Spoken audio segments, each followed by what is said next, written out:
He said, well, what am I going to do? He goes in the closet and shuts the door. His dad comes on in the room, and he's looking around. I guess he needed something. He opens the closet. Here's the boy standing there with all the parasites unwrapped, all the wrapping paper laying down in there. He said, what are you doing in there? Little boy says, everybody's got to be somewhere. What an answer. What an answer. We get caught in our sin, and we're the same way. I got to be somewhere, God. I might as well be here a little bit. That's not much of an excuse, is it? Not much of an excuse. Sometimes we get in that sin and we think, well, I got to be somewhere. Oh, that little boy. I don't know. That's pretty rough. Not much of an excuse, is it? Not much of an excuse. You can't hide in the closet, folks. You can't hide in there. God, just like the Father opened the door and sees him, our life's open. God don't have to open the door. He sees right through the door. He knows where we're at. Say, preacher, where are you going with this? Where are you going with this? I looked at the rejection of the world. I looked at the rejection of his own. I ask you this. You say, but preacher, I'm not rejecting God. I believe in the Lord. I'm not rejecting. I mean, do you partially reject him? Do you open the door and invite him into the foyer of the house? Say, okay, God, I'll receive you this much. Or you can stay in the guest bedroom. That'll be okay. I'm not rejecting you. I've invited you in. I'll give you this guest room, and you're welcome to come in here in the foyer. Or do you open the door and you give him all? Is partial rejection the same thing as total rejection? Does God save you partially, or does he save all of you? That is my question to you this morning. When God saves, he saves completely. He doesn't save partially. Therefore, we shouldn't reject him partially. Half service is no service.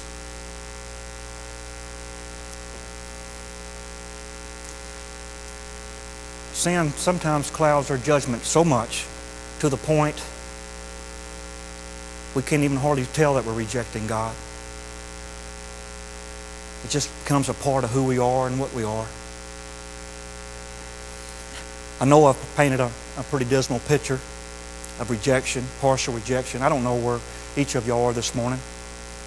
I don't know where you're at in your walk with the Lord, or if you have that relationship. But just examine. Look, has sin so clouded your judgment that you just partially opening up to Christ? But look at verse 12. It says, the picture gets brighter here. It says, but many as received him, to them he gave the right to become children of God, to those who believe in his name. All of us don't reject. Everybody didn't reject. Even then, they all didn't reject. There's some that received him. There's some that received him. I'll share you a story. I know I'm going to get in trouble. I want to share with you two stories. Chapter 3 and chapter 4 of John. We have two different pictures. We have chapter 3, you have the story of Nicodemus. Chapter 4 is the woman at the well. Nicodemus, he comes to Jesus by night. Jewish leader, high priest, politician, highly educated, fluent in several languages. He had a lot going on for him. He had a position. But he comes to Jesus. A lot of folks make a lot out of it. They come to him at night. I don't know. I've read several different things. I know John likes to use the dark and the light analogy quite a bit. But he come to him at night. But he come to him with a mind already set. Come to him and he's asking, are you a teacher? He's asking God. He said, are you a teacher? He didn't understand who he was. His eyes were still closed. He had an idea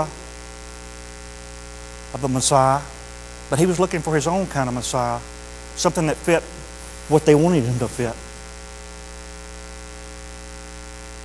He believed. He believed in his head. He knew the Messiah was coming. He's searching for answers. He's looking. Is this the Messiah? He wanted the Messiah to come, but he wanted him to come how he wanted him to. He'd already had his mind made up what he should look like. Sometimes I think the more educated, the more influential we get, I think it is the harder it is to recognize Jesus.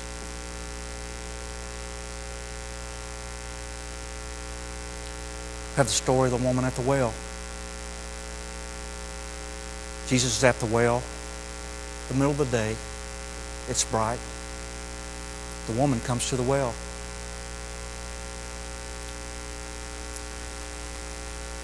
Sees Jesus sitting there. Jesus speaks to her. She didn't have any. She's just a common Samaritan woman, a sinner. As Jesus speaks to her, he tells her of the sin in her life. She knows there's something different about him. Jesus penetrates her heart. She gets past the head knowledge. Jesus gets into her heart. She knows something is about this man. Are you the Messiah? She asked. Whereas Nicodemus talks to Jesus, he walks off. No different. Walks off. He might have found out a little bit more about Jesus. He might have gained a little more knowledge. But nothing happened in here. Nothing changed. He left the same as when he came. We look at the end of towards John. You see that Nicodemus comes back again. He comes bringing perfumes and stuff to bury Jesus. Was he saved? Had his life been changed? It doesn't say. I know many times people give to the church, they support the church, they offer many different things. Does it soothe their conscience? Is there a life change on the inside? Are they given out of a guilty conscience? I don't know. I don't know where Nicodemus was. It doesn't say. It leaves it open for us. Some say yes, some say no. I don't know. But the lady at the well, she talks to Jesus. But something happened to her. Something changed. She recognized the sin that was in her life. She recognized Jesus as the Messiah. She goes, are you the Messiah? But what does she do?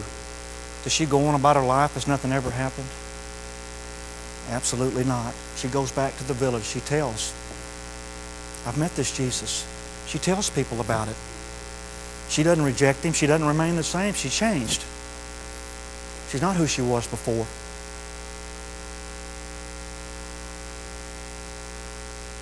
Has God worked in your life in such a way that you're different than what you were before?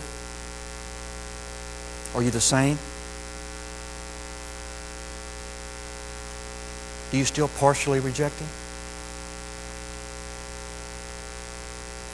Let me share this story with you.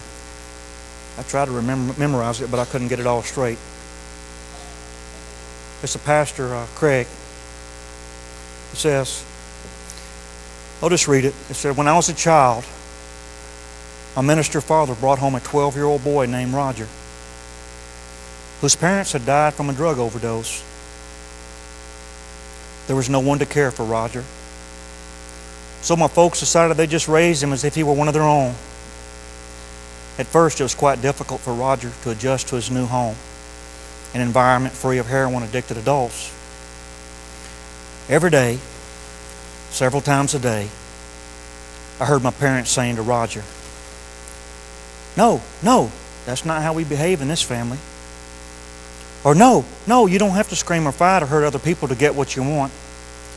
Roger, we expect you to show respect in this family. And in time, Roger began to change. Now, did Roger have to make all those changes in order to become a part of the family? No. He was made a part of the family simply by the grace of my father. But did he then have to do a lot of hard work because he was in the family? You bet he did. It was tough for him to change, and he had to work at it. But he was motivated by gratitude for the incredible love he had received.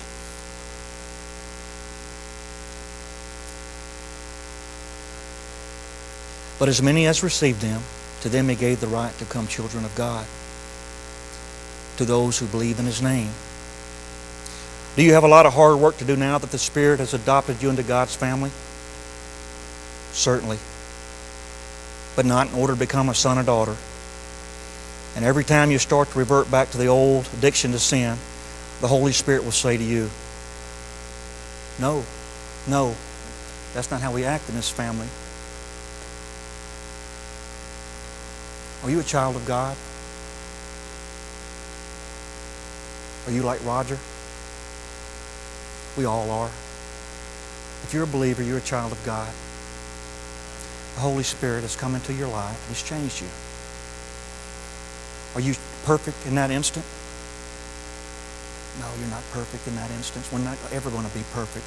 But you are not the same as what you once were. You are changed. Will you have sinned? Yes, you'll still mess up. You'll still make mistakes. You'll still do things that displease God.